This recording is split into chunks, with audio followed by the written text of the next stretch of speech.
give you a few situations and you need to tell me if the change that has occurred is physical or chemical. A paper is torn, a paper is burnt, water is converted to ice, we respire. Which among these are physical changes and which ones are chemical changes?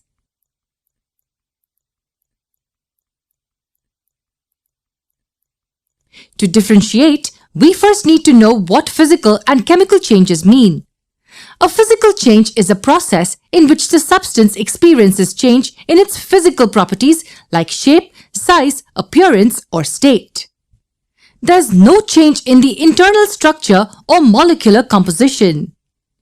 A chemical change, on the other hand, results in the formation of new substances entirely. The atoms of one or more substances are rearranged or combined to form a new substance. Now let's get back to our examples. First, a paper is torn. Is it a physical change or a chemical change? Are we getting a new substance entirely? Are the chemical properties changing? Not at all. The paper is just torn into two pieces. Paper is still paper and nothing else. Hence, it's a physical change. What about paper being burnt? Here, paper is converted to ash and smoke. New substances entirely. Hence, this is a chemical change. What about water being converted to ice? Here, only the state of the matter is changing, which is a physical property. Ice can be converted back to water too with a little bit of heating. Hence, it's a physical change. The last one is interesting. What happens when we respire? We utilize the oxygen we inhale, and after the respiration process, carbon dioxide is exhaled. Clearly, a new substance is formed. It's a chemical change. Whenever a chemical change occurs, we say there's a chemical reaction. And this is what we will study in detail. What do we actually mean by it? How do we know that a reaction has taken place? All this and much more in the coming lessons. What happens in a chemical reaction? Two products react with each other to form new products. To understand this in a simple way, we can say that A and B react together to give C plus D. Two substances A and B reacted to give us two new substances C and D. This is a chemical equation. With a chemical equation, we represent chemical reactions with symbols. Clearly, there are two sides to this equation. On the left, we have substances which take part in a chemical reaction. They are called reactants. And the new substances formed after the reaction are called products. Reactants react to form products. The arrows shown is the direction of the chemical reaction. A and B reacted to give us C and D. If there's any condition, it's written above the arrow. For instance, if A and B reacted after heat was applied, it will be written like this. To give you an example, we know that hydrogen reacts with oxygen to give us water. As it's a chemical change, it implies that a chemical reaction took place. Using words, we can represent the chemical equation like this. Can we make it simpler? Yes, we can use symbols of the substances to write the equation. Hydrogen can be represented as H2, oxygen can be represented as O2, and water, as you know, is H2O. But look at this equation again. On the left, there are two atoms of oxygen, and on the right, there's just one. Where did the other one go? Is this chemical equation correct? Is there anything more we need to know about writing chemical equations? Keep watching our videos to know more. In the previous part of the video, we'd seen that hydrogen and oxygen react to form water.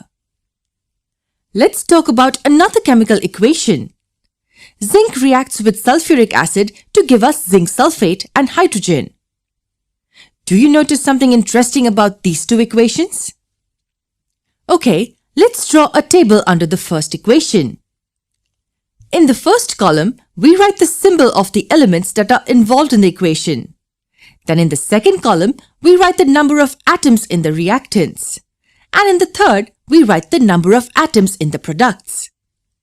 Which are the elements involved in the first equation? just 2 elements. So we write H and O in the first column.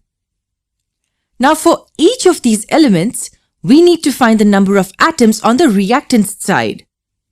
The number of atoms of hydrogen is 2 and the number of atoms of oxygen is also 2. Now we move to the right-hand side, which has the product. How many atoms of hydrogen exist in the product? 2, that's right. And how many atoms of oxygen? Just 1.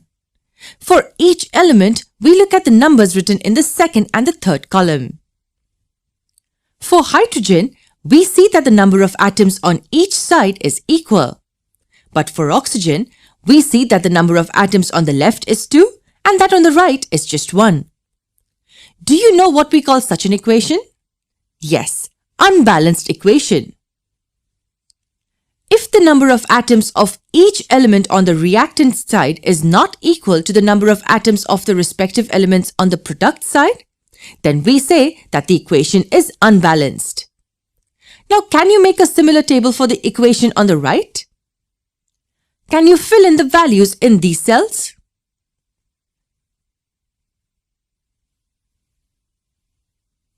Okay, so did you make a list of the elements present in this equation? We have zinc, hydrogen, sulfur and oxygen.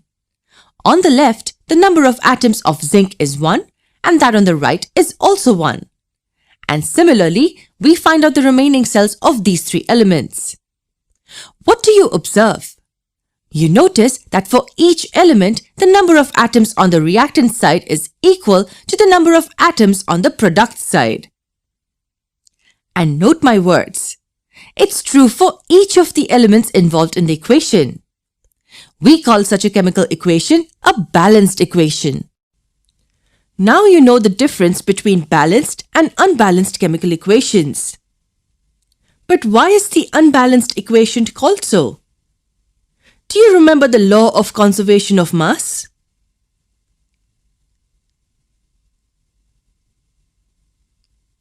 According to the law of conservation of mass, mass can neither be created nor destroyed in a chemical reaction.